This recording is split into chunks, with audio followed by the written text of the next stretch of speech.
성경을 보다 보면 우리가 읽으면서 좀 어렵게 느껴지는 본문들이 있습니다. 내용이 어렵기도 하지만 다른 한편으로는 이걸 이렇게까지 길게 기록할 필요가 있을까라는 생각이 드는 본문들이 간혹 있어요. 예를 들어 민수기에 우리가 들어가시면 민수기 처음 1장부터 거의 뭐 7장, 8장 계속 넘어갈 동안 누가 몇 명이고 누가 몇 명이고 이것만 계속 나오거든요. 그냥 뭉뚱그려 가지고 몇만 명이었더라면 끝날 것 같은데 그걸 일일이 다 얘기하는 걸 보면 참 힘듭니다. 그런 내용 중에 하나가 아마 또 이 족보의 내용이 아닐까 싶어요. 저는 저희 집 족보도 지금 어딘지 모릅니다. 그 남의 족보를 들여다보고 그것도 다른 민족의 족보를 들여다보고 있으면 이 설교를 준비할 때도 그렇고 연구를 할 때도 사실 좀 어렵게 느껴질 때가 있어요. 그 시대도 다르고 주석을 참고해서 공부한다고 해서 펼쳐들면 거기 내용들도 예를 들어서 땅들이 나오잖아요. 이 땅이야 라고 딱 찍어주는 게 없습니다. 대충 그런 것 같습니다 라고 이야기를 합니다. 고고학적 발견이기 때문에 여러 해석이 있기 때문이겠죠. 그런데도 불구하고 우리가 성경을 대할 때 믿어야 되는 것 중에 하나는 하나님께서 성경에 기록됐던 말씀들을 하나도 의미 없이 남겨둔 것은 없다라는 것입니다. 족보도 마찬가지인데요. 예를 들어서 예수님의 행적과 예수님의 가르침을 기록해 놓은 복음서, 그 사복음서의 제일 첫 시작이 족보로 시작된다라는 건 하나님께서 그 속에 분명히 의미를 담겨두고 있다라는 거 우리가 묵상하고 연구하고 또 하나님의 지혜를 구하면 깨닫게 해주는 것이 있으리라는 뜻도 됩니다. 그런 맥락에서 오늘 본문이 주는 교훈을 좀 찾아보려고 하는데요. 오늘 10장은 홍수가 끝난 후에 노아의 후손들 셈과 함과 야벳의 계보들을 기록해 놓은 말씀입니다. 물론 이 말씀 보시면은 땅도 있고 사람도 있고 여러 사람이 있어서 이 성경을 연구해 놓은 주석을 보면은 그들이 누구고 그 땅이 어디다 추정해 놓는 자료들은 되게 많이 있어요. 그러나 오늘 설교를 통해서 함께 나누고 싶은 건 그런 추정들을 통해서 뭐 땅이 어딘지 알아내고 그런 데 있지 않습니다. 오히려 우리들에게 성경이 주는 교훈의 의미, 그 가치는 이 말씀을 통해서 깨닫게 되는 교훈, 진리들을 통해 우리가 어떻게 살 것인가, 우리의 삶에 어떻게 적용할 것인가, 그 적용을 통해서 주님이 주신 은혜를 어떻게 누리고 살 것인가, 이런 것들에게 있을 것 같습니다. 그런 맥락으로 해서 오늘 본문을 보시면은요, 그냥 단순하게 노아의 후손들의 족보를 쭉 나열하는 것 같은데, 특이한 한 사람이 눈에 딱 들어오는 사람이 있습니다. 그것이 바로 니므롯이라는 사람이에요. 니므롯을 여기 본문에서는 뭐라고 소개하냐면 용감한 사냥꾼이다라고 소개를 합니다. 우리가 성경을 읽을 때 벌써 여러분과 저와 이제 신앙생활 하면서 성경을 읽을 때마다 늘 여러분께 많이 말씀드린 것 중에 하나인데 우리가 성경을 너무 쉽게 비상적으로 익숙하게 쑥 읽어버리는 것이 때로는 되게 중요한 의미들이나 때로는 하나님 주신 은혜들을 놓칠 수가 있습니다. 창세기 10장의 족보가 대충 그런 경우죠. 우리가 창세기 10장 정도 들어오면 성경을 좀 읽으신 분들은 이것만 빨리 넘기면은 바벨탑 사건이 오고 그거 딱 넘기고 나면 이제 아브라함의 이야기. 뭐 성경이 재밌다 말하면 일부 때 반응이 별로 좋지는 않던데 성경이 재밌어지려는 시점이 뒤에 다가오기 때문에 이 10장의 내용들은 빨리 그냥 확 넘겨버리고 읽고 지나갈 수가 있습니다.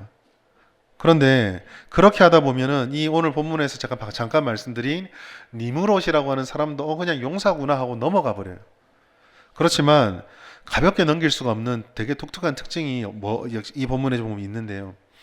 다른 사람의 기록들은 한 줄 간략하게 누가 누구를 낳고 누가 누구를 이렇게 끝나버리는데 오직 이 전체 본문에서 니므롯만 8절부터 14절까지를 할애해서 이 사람에 대한 이야기를 집중적으로 하고 있습니다.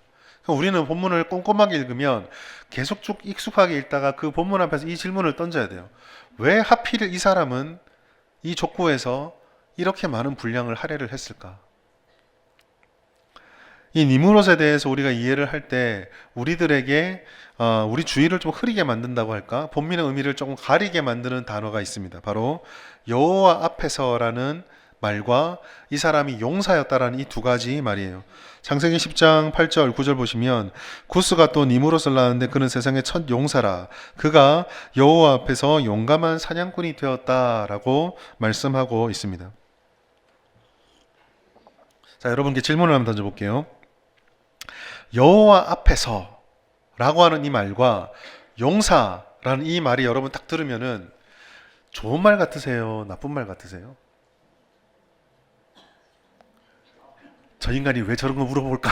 라는 생각을 하시면서 답을 하면 답을 못 하시는데 그냥 탁 느껴질 때 좋은 말 같으세요? 나쁜 말 같아요? 좋은 말 같죠? 요 앞에서 좋은 말이잖아요. 용사 좋은 말이잖아요. 그래서 니무롯이 하나님 앞에서 용사가 되었구나. 큰 일을 했나 보다 하고 넘어갑니다. 그런데 문맥을 좀 잘 보실 필요가 있습니다. 여러분, 니무롯이 누구의 후손이죠? 함의 후손이에요. 함은요, 하나님께 저주받은 족보입니다. 저주받은 족보에 있는 사람이 갑자기 하나님 앞에 섰다. 너무 우리 성도님들은 선하셔서 회개했나 보다. 역시 나쁜 놈 안에서 회개하는 사람이 나오는구나. 이렇게 생각할 수도 있습니다. 그런데 그렇게 하고 맥락을 또 보면은요. 애매해요. 14장 보시면은 14절 보시면 마지막 끝날 때 이 후손 속에서 블레셋이 나왔다라고 하나를 콕 집어주고 있어요. 여러분 이 창세기 말씀은요. 가나안을 향해 들어가고 있는 이스라엘 백성들을 가르치기 위해서 모세가 기록한 거예요. 지금 가나안은요. 하나님께서 모세를 통해서 이스라엘 통해서 징벌하려는 땅이잖아요. 그러니까 단순하게 회개해가지고 용사가 됐다라고 이스라엘 사람들이 말씀을 들었을 때 들렸을까요? 그렇게 안 들렸을까요? 그렇게 안 들렸을 거예요. 니므롯이라는 사람은 함의 자손이라는 것도 그렇고 이 지금 함이 노아하고의 관계에서 엄청난 실수를 한 뒤에 온다라는 말씀에서도 그렇고 오늘 말씀이 끝나고 나면 11장이요. 좋은 기록이 아니죠. 이스라엘 하나님의 백성들이 하나님께서 주셨던 인류가 허락해서 번성하게 된 인류가 바벨탑으로 또 타락하는 장면이 나오거든요. 전체 흐름을 보면은 이 니므롯이라는 사람이 좋은 사람 같지는 않아요. 그런데 왜 여호와 앞에서란 말과 용사란 말을 썼을까? 이렇게 생각하면 우리는 한 가지를 의문을 가지게 됩니다. 여호와 앞에서라는 말이 용사라는 말이 우리말로는 되게 좋게 느끼게 번역이 됐는데 원래 의미가 좀 다를 수도 있겠다라는 생각을 하게 됩니다. 원어 성경을 보면 이런 생각들이 확실해지는데 그 히브리 말을 그리스 사람들이 잘 읽게 해주려고 번역한 책이 이제 70인역이라는 성경이 있습니다. 그 70인역에서 이 부분 여호와 앞에서라는 말을 뭐라고 번역했냐면 여호와를 대항하는 자라고 번역했습니다. 성경은 지금 이 사람이 하나님의 대적자임을 고발하는 거예요. 그러면 이제 의미가 확 들어오죠. 세상의 첫 용사라고 말하는데 여호와 앞에 선 용사예요. 하나님께서 하나님께 범죄한 자를 홍수로 심판한 뒤에 노아의 집을 은혜로 구원해 주셨어요. 비가 오는 것도 비가 멈추는 것도 비가 마르는 것도 노아와 사람들 할 수 있는 게 아무것도 없었거든요. 은혜로 받아서 하나님의 백성이 되었는데 그 후손들 중에 첫 대적자가 튀어나온 거예요. 이스라엘 이 함의 우선 속에서는요. 이스라엘의 역사에 가장 지독하고 질긴 악연인 블레셋이 나오게 되고 함의 자손 중에서는 가나안 땅을 바알이라는 그리고 각종 우상으로 물들였던 그래서 주님의 징계를 받을 수밖에 없었던 가나안 7족속도 이 함의 자손에게서 나옵니다. 용사란 단어도 마찬가지예요. 우리 용사하면 어떤 전사, 어려운 일을 헤쳐나가는 어떤 대단히 위대한 영웅 이렇게 생각을 합니다. 그래서 니므롯이 용사가 되었다. 그리고 뒤에 보면은 굉장히 큰 권력을 이루고 나라를 확장하고 지역을 확장하는 그런 정복의 이야기가 나오거든요. 그래서 이 니므롯을 능력자구나. 우리의 지도자가 되었구나라고 생각을 해요. 근데 여러분 성경에서 말하는 지도자를 생각하고 용사나 전사를 생각할 때 우리가 잊지 말아야 될 한 가지가 있습니다. 그것은 히브리의 모든 일꾼들 택함 받아 쓰임 받는 사람들은 기본적으로 어떤 업적을 쌓든 어떤 일에 쓰임 받든 밑에 배경에는 주님 목자 대신 주님을 따르는 목자의 사명을 가지고 있다는 바른 길로 인도해주는 사명이 있다라는 사실이에요. 하나님의 통치와 성품을 반영하는 대리자가 되어야만 합니다. 그러나 니므롯은 그런 지도자가 아니었어요. 여기서 말하는 용사라는 뜻은요, 자신의 힘과 권력을 사용해서 잔혹하고 불공평하게 때로는 폭력적으로 자신의 목적을 이루어가는 일들을 하는 사람을 의미합니다. 그 증거를 보여주듯이 오늘 니므롯에 대한 설명의 대부분은 그가 소위 말해서 정복자의 이미지로 비춰지고 있어요. 끊임없이 다른 사람들의 땅을 정복하고 세력을 확장해가는 정치적, 권력적 힘을 가진 자로 묘사가 되어집니다. 그런데 정복하는 건 좋은 거 아닌가요? 우리가 힘을 얻고 하나님의 은혜를 확장시키면 좋은 게 아닌가요? 라고 말할 수 있는데, 아까 제가 용사나 지도자들은 목자라는 개념을 잊어서는 안 된다 말씀드렸죠. 양떼를 치는 목자와 양떼들에게 가장 천적이 뭡니까? 그것을 빼앗으려는 사냥하는 짐승과 약탈자들이죠. 그래서 용사 리무롯을 뭐라고 설명했냐면 그가 여호와 앞에 목자가 되었다 말하지 않고 사냥꾼이 되었다고 되어 있습니다. 니무롯은 하나님의 양떼 위협을 가하고 하나님의 섭리와 통치의 정면으로 대적하는 포악한 사냥꾼으로, 하나님께서 은혜를 주셔서 구원받은 노아의 후손인데도 여전히 하나님을 대적하는 타락한 본성을 가진 대표작격으로 여기서 등장하고 있는 거예요. 우리는 이렇게 하나님께서 은혜를 베푸셔서 구원해 주신 노아의 가문 속에서 이렇게 악인이 또 등장한다는 사실을, 그 의미를 좀 묵상해 보아야 합니다. 10장은요, 노아의 자손들이 하나님의 은혜와 약속을 따라 번성하는 기록입니다.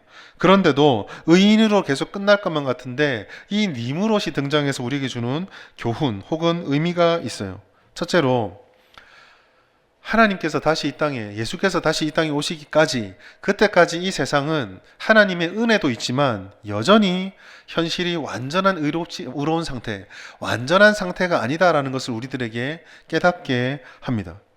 끔찍한 홍수 심판과 노아를 건지신 하나님의 일방적 은혜가 이미 있었어요.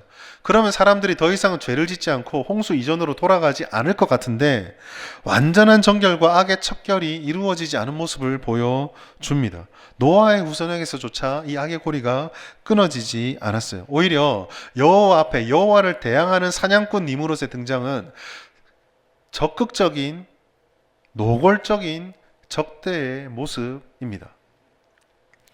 사실 이것은 하나님께서 이미 우리에게 보여주신 것이기도 해요. 노아가 오늘 새벽에 나눈 말씀인데요. 노아가 홍수가 끝난 뒤에 내려와서 제사를 지내는 장면에 하나님께서 하신 말씀이 있습니다.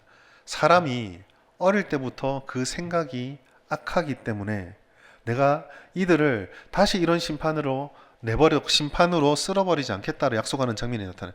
되게 의문스러운 장면이에요. 금방 심판을 통해서 그렇게 생각보다 악한 자들을 다 쓰셨잖아요. 그런데 남겨진 자들을 향해서 하나님께서 말씀하시는 겁니다. 여전히 너희는 완전한 존재들은 아니구나. 우리는 이 불완전함을 잘 기억해야 돼요. 인류의 모든 역사, 세상의 모든 현상과 현실, 우리가 살아가는 삶의 현실들은요, 겉모습이 어떻든지 다 불완전합니다. 심지어 하나님의 은혜가 우리 가운데 임한다 할지라도 그 은혜가 천국에서 누리는 것 같이 변함없이 완전한 것이냐? 그렇지 않죠. 우리는 은혜를 받습니다. 우리 스스로의 삶을 돌아보세요. 은혜를 받아요.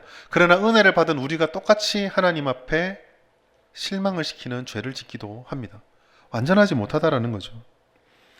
우리가 살아가는 더구나 이 세상 속에는요, 그렇게 최초로 나타났던 하나님의 대적자 니무롯의 유전자가 흐르고 있습니다. 그 후예들이 존재하고 그 사상과 그 성품이 여전히 이 땅 가운데 흐르고 있습니다. 예수님께서 다시 오시는 그날까지 우리가 살아가는 삶의 현실에서 늘 마주하게 되는 모습이 그와 같은 본질을 가지고 있다는 거예요. 요한일서 5장 19절 보면 그래서 이렇게 말씀하십니다. 또 아는 것은 우리는 하나님께 속하고 온 세상은 악한 자 안에 처한 것이다. 하나님의 택함 받아서 주 안에 있는 자와 그렇게 아는 자가 이분법적으로 나누고, 조금 더 세밀하게 보자면 하나님 안에 속한 우리지만 요한일서 1장 8절 9절에서 말한 것처럼 우리의 죄를 하나님께 자복해야 되는 이유가 그 백성인 우리들에게조차 여전히 연약함이 있는 존재라서 그러한 삶이 우리 가운데 펼쳐지고 있다라는 거예요. 두 번째로, 이와 같은 성질은 그래서 하나님과 결코 동화되거나 양립할 수 없다라는 것도 우리는 깨달아야 합니다. 여호와 앞에서 여호와를 대적한다. 사냥꾼, 약탈하고 자신의 것을 취하는 데 능숙하다. 이 두 가지는요, 세상의 성질을 그대로 보여줍니다. 어떠한 말과 어떠한 결과로 포장한다고 할지라도 세상의 결국이 향하는 지점은 하나님과 양립할 수 없이 대적하는 자리에 있습니다. 노골적이냐, 그렇지 않느냐의 차이는 있을 수도 있습니다. 또한 요즘 우리가 많이 보는 것은 아무런 관심이 없다라는 외면도 보게 되죠. 그러나 아무리 보지 않고 아무리 외면하고 아무리 대적한다 할지라도 하나님을 창조주입니다 라고 고백하는 우리에게 결국 이런 모든 현실들은 하나님을 대적하는 길에 불과한 거예요. 모든 세상의 사람들은 결국 이 두 길 위에 서 있습니다. 늘 여러분들에게 자주 말씀드리지만 믿음의 길, 영적인 길, 그리고 이 땅을 살아가는 모든 사람들의 길은요, 삶의 방식이라는 측면에서 다양할지 모르겠지만 삶의 본질상 성격이라는 점에서는요, 중간이 없습니다. 하나님의 길에 서 있거나 하나님 반대편에 서 있거나 두 가지밖에 없는 거예요. 우리는 먼저 언약을 베푸시고 인내하시고 우리를 위해 아들을 보내시는 하나님의 사랑과 은혜를 받았습니다. 그러나 동시에 우리 안에도 아직까지 다 씻어지지 않은 것이기도 하고 우리가 살아가는 이 세상의 현실이기도 한데 자신의 욕망과 과시에 물든 포악한 사냥꾼의 모습도 있어요. 어떻게 보면 우리에게 이게 은혜인 거죠. 이러한 모습으로는 하나님의 은혜를 도저히 찾을 수도 가질 수도 없는데 하나님께서 우리에게 그걸 허락해 주셨거든요. 성령을 통해 믿게 해주셨고 우리를 그 은혜의 자녀로 삼아 주신 거예요. 그렇지만 노아 홍수 이전에 라멕이 보여주었던 것처럼 나에게 약간의 위해를 가한 것을 참지 못해서 어린아이고 사람이고 다 죽여야만 성이 풀렸던 그 라멕의 모습들이 자신을 중심으로 하고 자기 충족적이고 그 자기 충족적인 것을 자기 아내들을 불러놓고 나는 당연히 할 일을 한 거야. 나는 문제가 되는 것이 아니야 라고 합리화시킬 수 있었던 이런 여러 연약한 모습들, 그러한 모습들이 이 세상에 있기 때문에 그러한 모습들은 하나님과 대적하고 충돌할 수밖에 없다라는 거죠. 우리가 고민해야 될 것은 바로 이것입니다. 노아의 심판이 끝난 후에 회복된 땅에도 이처럼 악한 세상이 존재할 수밖에 없었고 그게 우리가 살아가는 현실의 본질이라고 한다면 그냥 이걸 운명으로 받아들이면 되겠습니까? 그러면 끊임없이 갈등하고 그냥 안 살고 선을 끊고 그렇게 하면 충분한 걸까요? 하나님께서 그걸 우리에게 알려주려고 이 말씀을 우리에게 보여주셨을까요? 오늘 우리가 이 본문의 맥락을 전체를 볼 때는 오늘 우리가 6절부터 14절까지밖에 안 읽었지만 1절부터 32절까지를 다 통으로 좀 볼 필요가 있습니다. 6절부터 14절까지 말씀은 1절부터 32절에 있는 노아의 후손들을 번성하게 하시는 그 언약을 지키시는 하나님의 맥락 속에 들어가 있어요. 사실 오늘 본문을 볼 때 가장 중요한 말씀은 1절과 32절입니다. 1절 우리가 같이 한번 읽어볼까요? 시작. 노아의 아들 셈과 함과 야벳의 족보는 이러하니라. 홍수 후에 그들이 아들들을 낳았으니. 아멘. 32절에 보면은요, 조금 언어는 다르지만 같은 의미를 전달하는 똑같은 구절이 반복돼요. 홍수 후에 이들에게서 그 땅의 백성들이 나누어졌다. 노아의 백성들이 홍수 후에 아들을 낳기 시작했고 노아의 자손들이 홍수 후에 그 땅의 백성들로 번성해서 나누어졌다. 똑같은 이야기죠. 여러분, 이게 우리가 성경을 볼 때 앞으로 여러분들이 성경을 좀 꼼꼼하게 보시다 보면 이런 식으로 비슷한 내용을 앞뒤에 놓는 이런 방법들을 구약 성경에서 많이 발견할 거예요. 왜냐하면 이게 그 당시에 유대인들이 자주 썼던 무언가를 강조하거나 어떤 의미를 막 강조해서 전달하려고 할 때 잘 썼던 글 쓰는 방법이에요. 조금 어려운 말로 뭐 수미상관이다, 인클루지오라고 하는데 봉투기법이라고 하는데 뭔가 말하고 싶은 강조하는 것을 안에 넣어서 그 안에 것을 강조하는 내용이든 아니면 반대된 내용이든 넣어서 하나님이 말씀하고 싶은 것을 확 드러나게 해주는 방법입니다. 10장 전체의 내용, 노아의 자손이 후손이 번성한다. 하나님의 약속대로 노아의 백성들이 퍼져간다. 그런데 그 가운데 반대되는 니무롯을 통해서 하나님이 우리에게 뭘 보여주고 싶으셨을까? 첫 번째는요, 표면적으로 바로 보이는 건데 노아의 백성들이 하나님 약속처럼 계속 확장되어지고 번성하고 있다라는 것입니다. 생각해보면 노아가 처음 홍수에서 나왔을 때는요, 그 땅이 살기 참 힘들었을 것 같아요.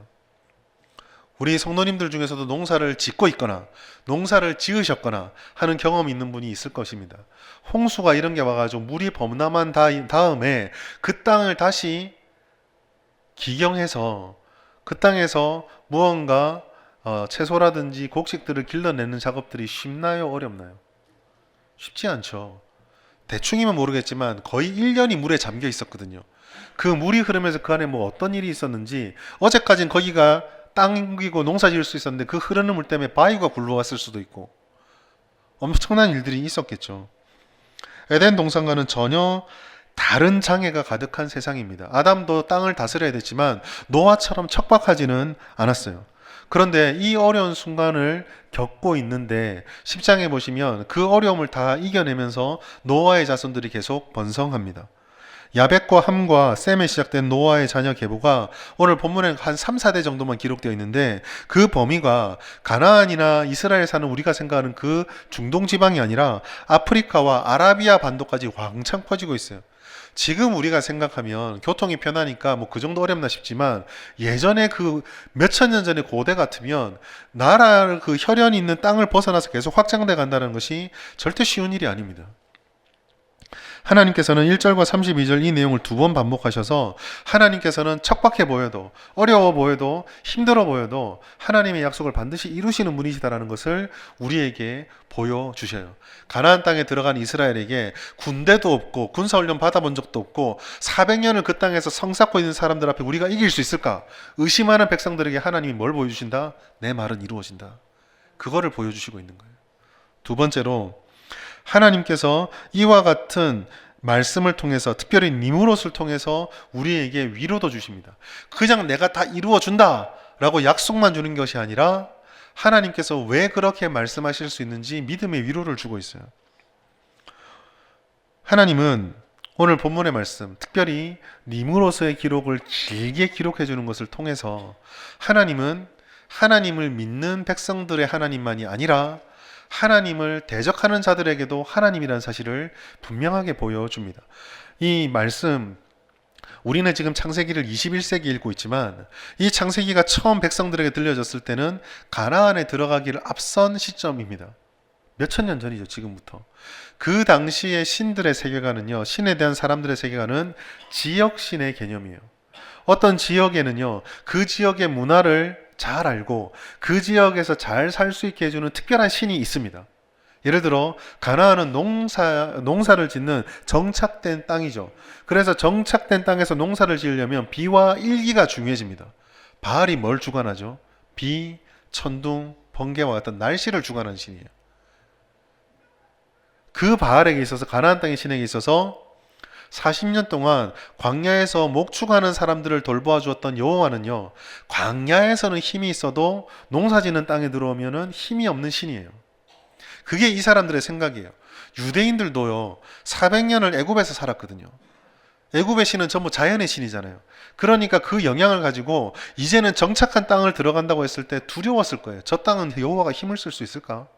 저기서 하나님이 뭘 할 수 있을까? 하나님께서 함의 자손, 니므롯의 계보들을 보여주면서 우리에게 뭘 말씀해 주냐면요, 하나님의 백성이 아는 자들도 결국 하나님의 손안에 있다는 것을 우리에게 보여주는 것입니다. 셈의 계보, 예수님의 자녀, 예수님의 조상 다윗의 왕가였던 셈의 아들만 족보를 나열한 게 아니에요. 야벳도 있고 함도 있어요. 하나님께서는 열방의 하나님이시기 때문에 그렇습니다. 시편 24편 1절 말씀 같이 한번 보겠습니다. 시작. 땅과 거기에 충만한 것과. 아멘. 여러분, 이 말씀을 꼭 잊지 마십시오. 하나님께서는요, 이스라엘만 내 백성이라 하지 않으셨어요. 온 땅에 거하는 것, 온 세계에 충만한 모든 것들이 다 여호와의 것이다. 하나님께서 이 부분에서 역사하실 수 있을까? 내 사업에 하나님께서 일하실 수 있을까?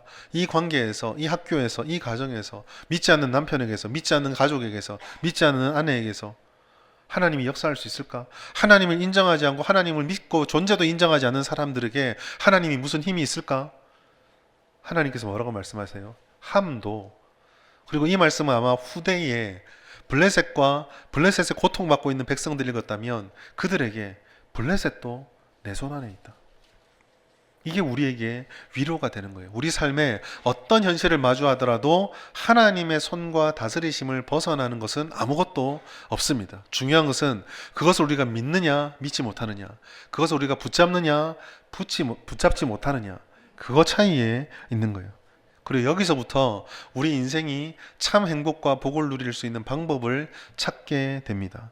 만약에 하나님께서 약속을 반드시 이루시는 분이라면, 그 하나님께서 모든 것들 어떤 것 하나 빠지지 않고 주님의 능력으로 조정하고 컨트롤할 수 있는 분이라고 한다면, 만약 그렇다면 우리는 어떻게 하면 참 행복을 가지고 살 수 있을까요?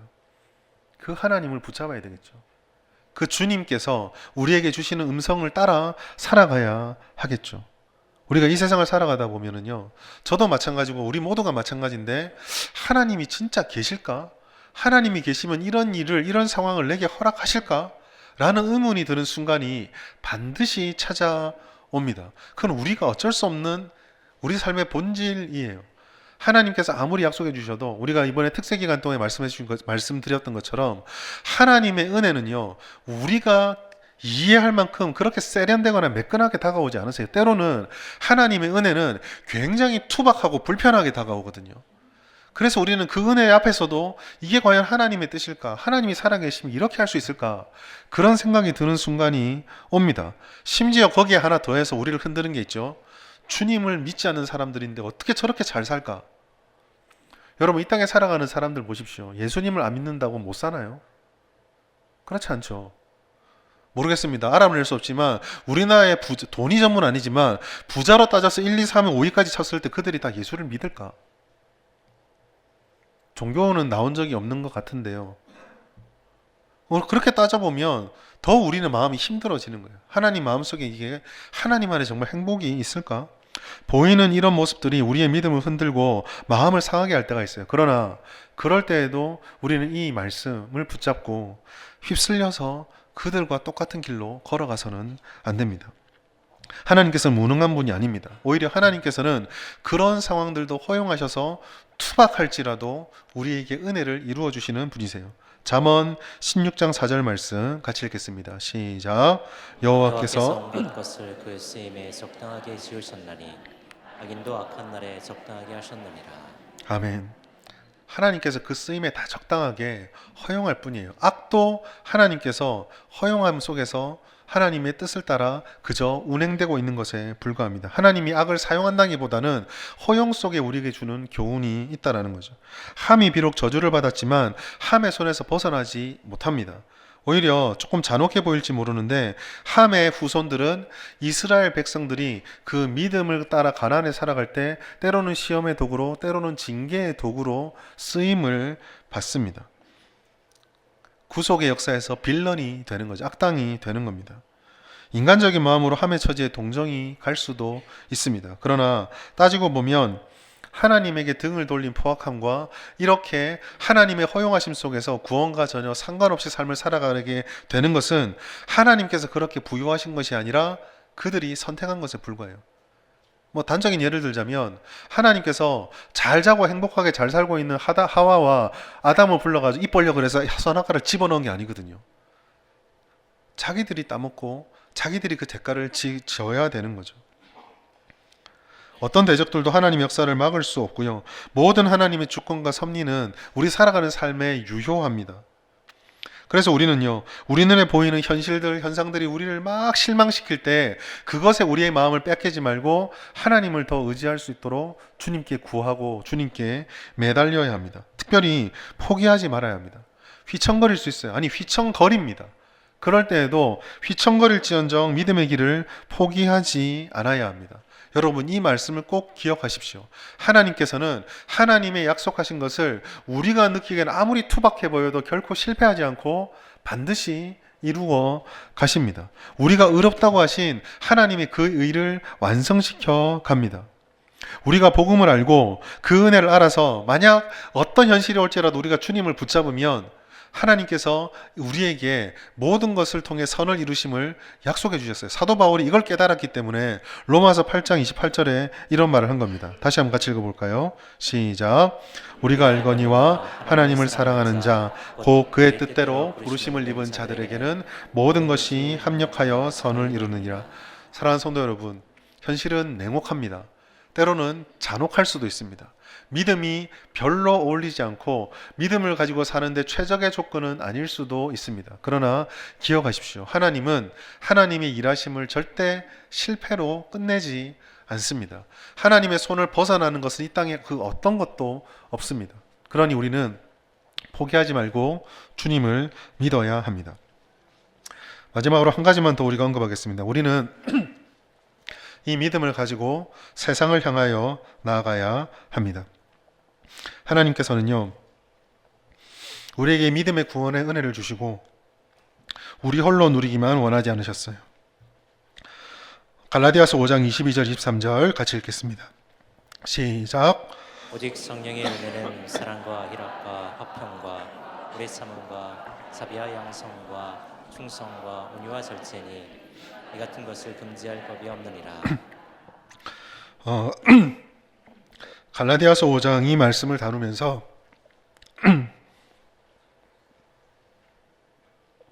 제가 여러분들께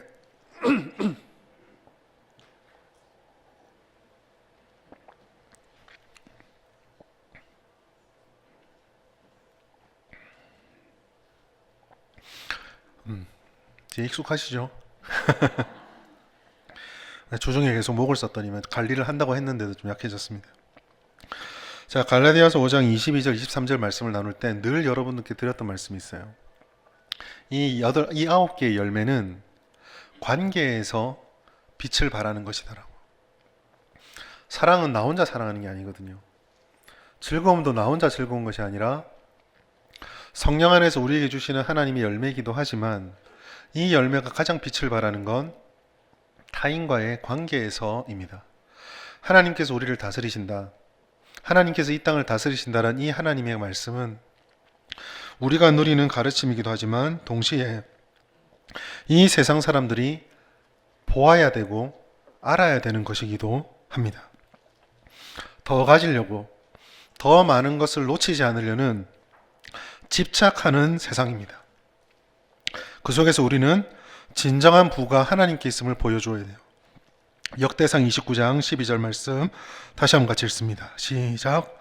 그와 기가 주께로 말미암고 또 주는 만물의 주제가 되사 손에 권세와 능력이 있사오니 모든 사람을 크게 하심과 강하게 하심이 주의 손에 있나이다. 아멘. 세상은 행복을 추구합니다. 세상은 복을 추구합니다. 그러나 불쌍하게도 그들이 가는 그 길에는 복이 없고 세상에 만족이 없습니다. 참 그리스도인과 교회는 그 세상의 사람들, 함의 길을 따라가는 이들을 불쌍히 여기며 그들에게 하나님의 약속이 이루어지는 것이 어떤 삶인지, 주님의 약속대로 사는 삶이 어떤 결과를 얻는지를 삶으로 말씀으로 보여주어야 돼요. 그래서 우리는 만유의 주제가 하나님이라는 사실을 먼저 우리가 확실히 믿어야 합니다. 의심이 찾아올 때, 두려움이 찾아올 때 다시 이 믿음을 붙잡으십시오. 환경과 상황의 어려움에 좌절하지 마십시오. 결국 하나님의 다스림대로 하나님의 뜻대로 모든 것이 이루어질 것입니다. 그래서 우리는 그 믿는 믿음으로 이 세상을 승리하는 거예요. 요한일서 5장 4절 말씀, 무릇 하나님께로 난 자마다 세상을 이기느니라. 세상을 이기는 승리는 이것이니 뭐라고요? 우리의 믿음이니라. 환경에 갖추어지고 조건이 갖추어지면 이기는 것이 아니라 믿음이 모든 것들을 이기게 합니다. 왜냐하면 그 믿음이 하나님의 역사를 보게 해주기 때문입니다. 우리를 향한 이 시대를 품으십시오. 우리가 약자처럼 보이고 우리가 손해보는 것 같고 우리가 경계선을 허물고 나아가면 사람들에게 이용당할 것 같습니다. 그러나 여러분, 하나님이 우리의 아버지십니다.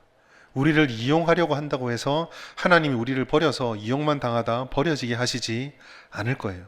오히려 우리가 경계선을 문을 열고 밖으로 나아가 많은 이들에게 하나님의 다스리심을 삶으로 말로 보여줄 때 하나님께서는 이 땅 가운데 이루고자 하는 일들을 반드시 보여주면서 그들의 마음속에 택한 영혼들을 변화시킬 것입니다. 그럼 우리가 무엇을 해야 될까요? 어떻게 해야 될까요? 그것은 알지 못합니다. 여러분 각자의 부르심이 어떤지, 목사인 저에게 하나님이 주시는 실천과 삶의 모습과 여러분 각자를 부르셨던 그 자리에서 무엇을 하기 원하실지, 이 땅에 수만 개 교회가 있지만 진주 성북 교회에게 하나님께서 무엇을 원하실지는 우리가 기도하면서 함께 찾아가야 할 거예요. 그러나 그 찾아지는 것들을 실천해 나갔을 때 우리는 하나님께서 만물의 주인이심을 우리의 삶을 통해, 우리 교회를 통해 다 드러낼 수 있게 될 것입니다. 올 한 해 이처럼 하나님의 온전하신 성취, 하나님께서 언약을 이루시는 분인가, 하나님께서 모든 것을 다스리시는 분이심을 우리 삶을 통해 경험하셔서 하나님이 기뻐하는 열매를 나도 누리고 또 많은 이들에게 전해줄 수 있는 우리 모든 성도님들, 우리 교회 되시기를 예수님의 이름으로 축복합니다.